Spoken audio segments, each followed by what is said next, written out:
Hello my friends, welcome to now prime. ये है revenge series का एक और episode. Now let's begin. Episode शेट में देखते हैं 8th प्रिंस और 39th प्रिंस ने मिंग को टॉर्चर करने के लिए एक आदमी को बुलाया था। ये स्टार्टिंग में तो मिंग को बहुत बुरी से टॉर्चर करता है, लेकिन एंड में मिंग इसका भूत बना देता है। अपने पहले प्लान में इतनी बुरी तरह हारने के बाद में 8th प्रिंस और 39th प्रिंस अपना सेकंड प्लान बनाते हैं, जिसमें वो उन लोगों पर अटैक करते हैं जो कि मिंग की कमजोरी है। इनको समझ में आ जाता है कि मिंग इनके समझ में नहीं आएगा, तो उन पे अटैक करो जो कि थोड़े कमजोर हो और मिंग जिनकी परवाह करता हो। इसी उम्मीद में ये अपने एक आदमी को मेरू, जांगहांग और यांगसेंग के पास भेजता है और उस जासूस से कहता है इन तीनों को पकड़ के लेके आओ। इन तीनों को पकड़ने तक तो ठीक होता है, लेकिन यहाँ पे चौथा नाम भी ले लेते हैं जो था चीरू। ये प्रिंस बिना कुछ सोचे उस जासूस से ये भी कह देते हैं कि चीरू को भी यहाँ पे लेके आना, जो कि मिंग की एक नौकर है। प्रिंस की बात मानकर जासूस काम पे लग जाता है। वो सबसे पहले ब्लू ड्रैगन एकेडमी में जाता है, जहाँ पर उसे ये चारों बंदे एक ही जगह मिल जाते हैं। जासूस उन चारों से कहता है तुम चारों मेरे साथ में चलो, इज्जत से चलोगे तो इज्जत से लेके जाऊंगा, अगर जबरदस्ती करनी पड़ी तो तुम्हारे लिए अच्छा नहीं होगा। यही कहते हुए वो जासूस कोई स्किल भी यूज कर रहा होता है। उसकी बॉडी के अंदर से अजीब सा ब्लैक रंग का धुआं बाहर निकलता है। इससे चीरू के अलावा उस रूम के जो कोई भी होता है उन सभी की बॉडी एक जगह पर स्टक हो जाती है। वो बिल्कुल भी अपनी बॉडी को मूव नहीं कर पाते, लेकिन क्योंकि चीरू बहुत ज़्यादा ताकतवर है इसलिए चीरू के ऊपर इसका कोई भी इफेक्ट नहीं पड़ता। चीरू हंसते हुए उस जासूस से कहती है तुम यहाँ पर हमें कैप्चर करने के लिए आए हो, क्या तुम में इतनी हिम्मत है कि तुम हमें छू भी पाओ। चीरू इतना कह रही होती है, तभी मिंग का क्लिंक एक बड़े से ड्रैगन का रूप लेकर उस जगह पहुंच जाता है और सीधे उस जासूस के ऊपर अटैक कर देता है। इस टाइम पर जासूस भी अपनी पावर दिखाने की कोशिश करता है। जासूस एक वेपन निकालता है और उससे क्लिंग के ऊपर अटैक करने की कोशिश करता है। दोनों के अटैक एक दूसरे को टकराते हैं। ड्रैगन पर तो कोई भी इफेक्ट नहीं पड़ता, लेकिन जासूस की हालत खराब हो जाती है। उसके मुंह से खून बहने लगता है। उसको इस एक अटैक में समझ में आ जाता है ये लड़ाई हद से बाहर निकल चुकी है। वो जल्दी से कोई स्किल यूज करके वहां से भागने लगता है। क्लिंग उस आदमी से कहता है भागने की कोशिश मत करो, मैं तुम्हें यहाँ से भागने नहीं दूंगा। यही कहते हुए क्लिंग कोई स्किल यूज करने लगता है। तभी चीरू क्लिंग की पूंछ पकड़ लेती है और उसे कहती है नहीं, तुम अटैक मत करो, तुम्हारा अटैक ज्यादा खतरनाक हो सकता है। जहाँ पर मेरे दोस्त है उनको चोट लग सकती है। ये सुनकर क्लिंग रुक जाता है, जासूस भाग जाता है। इसके बाद में चीरू उस रूम के अंदर जो कोई भी होता है उन सभी से कहती है तुम सब यहीं पे रुकना, अपने ध्यान रखना, मैं भी आती हूँ। ये कहते हुए चीरू भी कोई स्किल यूज करती है और फिर वहां से गायब हो जाती है। यहाँ से हम 8th प्रिंस को देखते हैं। 8th प्रिंस के सामने वो जासूस आ गया है। वो जासूस 8th प्रिंस से कहता है मिशन पूरी तरह से फेल हो गया है। वहाँ पर अचानक से मुझ पर एक ड्रैगन अटैक कर दिया। वो ड्रैगन बहुत ज़्यादा ताकतवर था, मैं उससे फाइट नहीं कर सकता। उसकी और मेरी पावर का कोई भी मैच नहीं है, इसलिए मुझे वहाँ से भागना पड़ा। 8th प्रिंस कहता है क्या इसके अंदर मिंग का हाथ हो सकता है। जासूस कहता है मुझे तो पूरा डाउट है, मिंग का इस सब में हाथ है, मुझे तो ऐसा भी। जासूस ये कह ही रहा होता है तभी अचानक से उसके ऊपर एक बहुत जोर से अटैक हो जाता है। उस अटैक के दर्द में जासूस जोर जोर से चिल्लाने लगता है और ऐसे चिल्लाते हुए उसकी पूरी बॉडी गायब हो जाती है।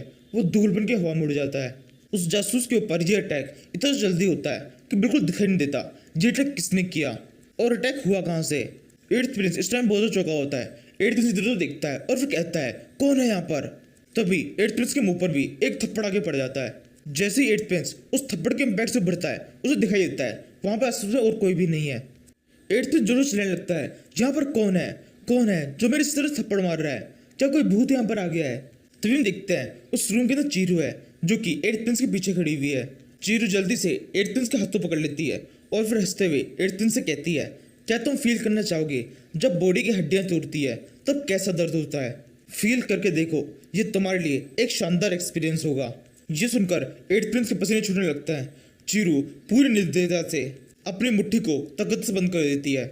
चीरू के ऐसा करते ही 8th प्रिंस का पूरा हाथ बुरी तरह से कुचल जाता है। 8th प्रिंस के हाथ में से बहुत तेज खून बहने लगता है। वो जोरों से दर्द में चिल्लाने लगता है। फिर चीरू उसे जमीन पर गिरा देती है। 8th प्रिंस चिल्लाए कहने लगता है ये तुमने क्या किया, मेरे हाथ में मुझे बहुत ज्यादा दर्द हो रहा है। चीरू हंसते हुए कहती है अभी तो मैंने कुछ किया ही नहीं, जो करने के लिए मैं यहाँ पर आई थी वो तो अब मैं शुरू करूंगी। अब इसे फील करके देखो, इसमें और मजा आएगा, तुम्हें नहीं मुझे। ये कहते हुए चीरू अपने पैर से एक स्किल यूज करती है और चीरू इस स्किल को कुछ ज्यादा गलत जगह पे यूज करती है, 8th प्रिंस की दोनों टांगों के बीच में।